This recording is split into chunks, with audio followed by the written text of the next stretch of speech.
Despite its rich culture and incredible beauty,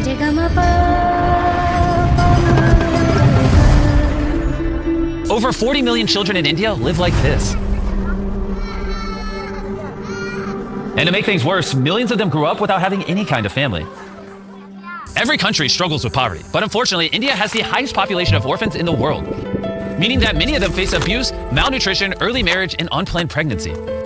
And because of all the obstacles that these children face, completing their education is unfortunately a lower priority. And after receiving multiple comments from you guys asking us to come visit India, we decided to, and so much more happened than we had expected. We collaborated with one of the biggest stars in Bollywood. Darren became a fashion designer, and we discovered multiple people making a massive difference in their communities. So we decided not only to do one project in India, but two. And when we arrived in New Delhi, Darren met with Dr. Modi, the founder of the first organization.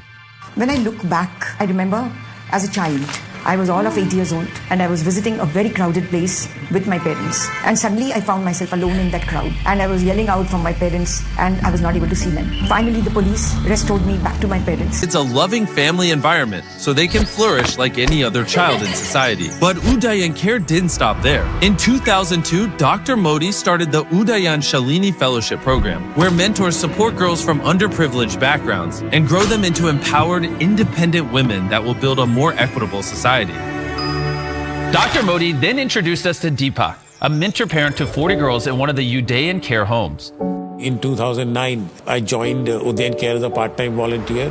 And then me and my wife, we both enrolled with Udayan Care and started visiting the children's home. And as I had already decided when I was 36 that at 52, 53, I will totally give up the active corporate life and turn my time, energy, wealth, whatever little I have, towards giving back to community. Despite the incredible work that this organization does, they still struggle financially. Deepak showed me around the home this morning and I got to see all of the efforts and all of the programs that they are putting into developing the skill sets for these girls to go out and prosper in life. One of these girls is Sheetal. I was born in Moradabad. It's a city in Uttar Pradesh. I came to Udayan Care when I was 4 years old and I was with my 4 sisters. I'm the youngest. If I wasn't part of Udayan Care, I would be probably living in poverty, uneducated. I think I wouldn't have a life. I wouldn't have dreams. I wouldn't really aspire to, change the world or create some kind of impact. Over a period of time, Sheetal completed her class 12th, and those 3-4 years, I used to discuss a lot of things with the girls about their future career, how they want to do, what they want to do. When I was in 12th grade, I was really struggling with making a decision what I want to do in the future. I'm a very ambitious person and I really want to do something for people because I've got so much from the society that I live in.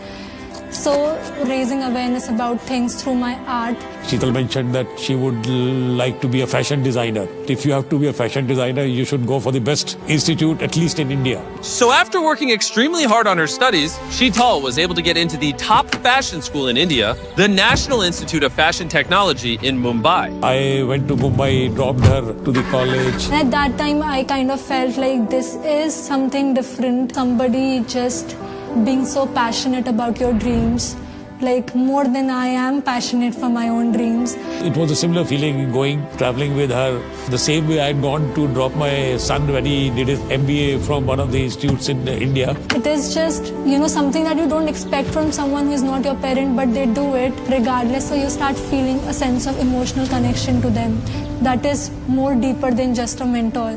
She wrote me a letter saying, I respect you a lot, I love you a lot, I don't call you dad, I call you uncle, but the respect I have is more than a dad. And when in 2021 she calls up and asks this question. So at that time when I did ask him, can I call you Papa? I couldn't just believe my ears, to be honest.